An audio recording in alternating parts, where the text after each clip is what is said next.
মেধাদের তিনি বিজ্ঞান মনস্ক করে তুলবেন এই পণ করেছেন এবং সেক্ষেত্রে তিনি এগিয়ে চলেছেন সেইভাবে, তাকে আমি ধন্যবাদ জানাচ্ছি। দ্বিতীয়ত, আজকে হচ্ছে ন্যাশনাল সায়েন্স ডে, জাতীয় বিজ্ঞান দিবস। জাতীয় বিজ্ঞান দিবস 28শে ফেব্রুয়ারি। এই দিনটি কেন 28শে ফেব্রুয়ারি হলো তা হয়তো সকলে জানেন, তবু যারা জানেন না তাদের জন্য একটু বলা যে 1928 সালের 28শে ফেব্রুয়ারি প্রথম আবিষ্কৃত হলো রমন এফেক্ট এবং আবিষ্কার করলেন সিভি রমন। সবাই জানেন আপনারা।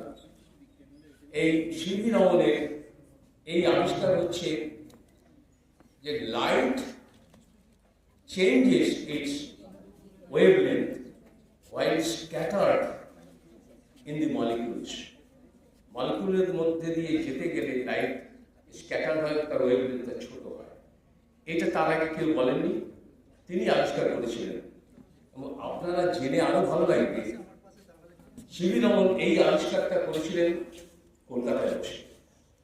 কলকাতায় বউবাজারে 210 নম্বর বউবাজার স্ট্রিট, এখন যেটা বিপিন বিহারী গাঙ্গুলি স্ট্রিট, সেইখানে ছিল Indian Association for the Cultivation of science, যার প্রতিষ্ঠাতা ছিলেন একজন চিকিৎসক, তার নাম ডাক্তার মহেন্দ্রলাল সরকার।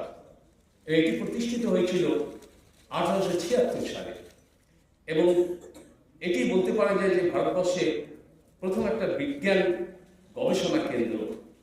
তার মস্তিষ্ক প্রসূত ছিল এবং সেটাতে তিনি সাকসেসফুল। আজও Indian Association for the Cultivation of Science সারা পৃথিবীতে আদৃত, এটা আপনারা জানেন সবাই। সেইখানে বসে তিনি আবিষ্কার করলেন রমন এফেক্ট এবং 2.5 বছর হবে কি 2 বছর হবে, তার মধ্যেই তার নোবেল প্রাইজ পাওয়া। 1930 সালে তিনি নোবেল প্রাইজ পেলেন এই কাজটার জন্য। সত্যি বলতে কি, এত কম সময়ের মধ্যে, অর্থাৎ আবিষ্কারের পর এত কম সময়ের মধ্যে নোবেল প্রাইজ পাওয়া খুব বিরল।